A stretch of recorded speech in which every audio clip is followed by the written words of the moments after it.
अस्सलाम वालेकुम गाइस, क्या हाल है? मैं ठीक हूँ। मौलवी ब्लॉग को लाइक करो, चैनल को सब्सक्राइब करो। जनाब अज असा खादन चावल ते चावल जेड़े असा खादन चावल पेश द टाइम में असा चावल खाद तो होना सवाने पे शहर नो असन लवणी सप्लाई ते अच्छी वाली सप्लाई लवणी 1200 दी मिलती। तना जुड़े रहे मौलवी ब्लॉग को लाइक करो, चैनल को सब्सक्राइब करो और शेयर करो। जी गाइस, जनाब असा हारूनाबाद पहुंच गए। असा सिपलाई की दुकान पे गए। सिपलाई की दुकान से पहले अब जी अंदर खड़े हो गया तो पिछू मैं जब सिपलाई देखते पे आई 1500 दी। मैं कैसे 1500 वाली नहीं लगनी पर असा तुर पे अगा असा चावना यूपीएस सब का ते यूपीएस चावण गया दुकान ते ये देखो गला मंडी के पिछू ये सारे गला मंडी दे विच मस्जिद है, बड़ी खूबसूरत मस्जिद है, बड़ी अच्छी मस्जिद है यो। ते उनके कोल बाद असा गला मंडी च थी ते असा मोड़ दे बड़ी वड्डी गला मंडी है हारूनाबाद सर। एडी वड्डी गला मंडी है ना, बड़ी वड्डी। असा देखो अगा वाल वांते जनाब असा पहुंच गया। असा वाल अगा नीटा एक चूल्हा है जेड़ा सोलर ते चलता है।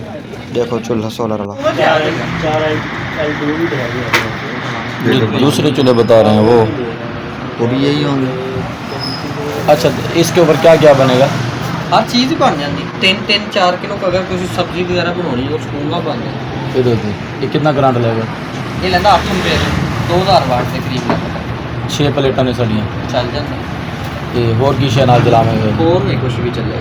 जो ये चलता पे 1-2 पंखे तो जेड़ा रेट 5 तो 6000 दिसना पिया जेड़ा सारा गंद है यूपीएस है और एक अस चार के वाल बड़ी दुकान लगे ते उस दुकान ते असन देखो इतना खड़ा है ते उस दुकान ते अब जी स्पाटर की दुकान ते भी जानवर यूपीएस देवन तो बाद अदन असा लई सप्लाई देखो सप्लाई ले लई सप्लाई आई है 1200 दी 1500 दी ते उनके कोल बाद असा वाल लाने दे शापर की बड़ी ज़रूरत है ते अब जी शापर लाने दे लगे देखो ते शापर असा लेते से वापसी तौर पर घर वापस वाला असा पीने जूस वाला सा जूस पीवन आ गया। जूस पीवन आए इतने फायरिंग थी पी थाने के नाल ही जूस वाले उस उत्ते खड़े से तो उत्थे थी पी फायरिंग। ये हूँ तक असें इतने पिस्टल की आवाज़ सुने जिथे फायर चाहिए तो फायर निकले। तो ये देखो जनाब असा तो एक बार तो मैं पहले जोर तो डर गई दू फायर कढ़ने एक बार तो मैं डर गई। दूसरी बारी मैं हूँ इनकी आवाज़ सुन तो ये देखो गाइस ये सब पहले भी है तो इस जाते असा आपदा और शुरू किया है पीना शुरू किया है। जनाब असा भी था फाल से जूस में तो अब्बा जी चाचराना कहना बैठे गाल तो वो डे मसरूफ आते मैं जूस पीना बैठा मैं जोर चेक किया मुकदा ही नहीं होता। ये देखो जनाब इस जाते असा बैठे से ये देखो ए फैर की आवाज़ आई ये देखो जनाब सदर थाना है इतने हारूनाबाद जनाब अभी इतना सब बैठे से उतना ही फायर निकले तो पता नहीं बंदा मारा नहीं या क्या किया नहीं वाल उन्हें बाद असा वापसी टुर पे उतों पहले तो मैं एक फायर निकला सा था कि पता नहीं क्या है और डिठा तो बंदा फायर कढ़ेंदा खड़ा है मरे ना खड़ा है पता नहीं की को मरे खड़ा है जनाब असा वाल टुर पे बहर दे असा वाल अगा गया तो असा लिया कुरबानी खूबसूरत कुरबानी हो सकता है असा कुरबानी ले असा आ गया और अगा जो असा आए देखो गाइस असा अगा आते इसके वाल असा अगा आते वतन तौर पे अब पिंड तौर पे हम भी बड़े खूबसूरत मज़ेदार लजीज शरीर हम सारा बर्तन तो जनाब असा खाता मोड़ देते हैं हारूनाबाद इतना रश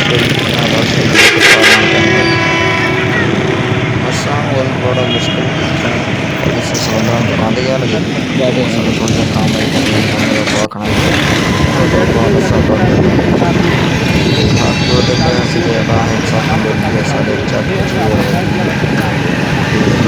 कपड़ा चाक लो इसको हम आई पहले तो सब समझ नहीं कौन पहले साधा लग गया और गई असा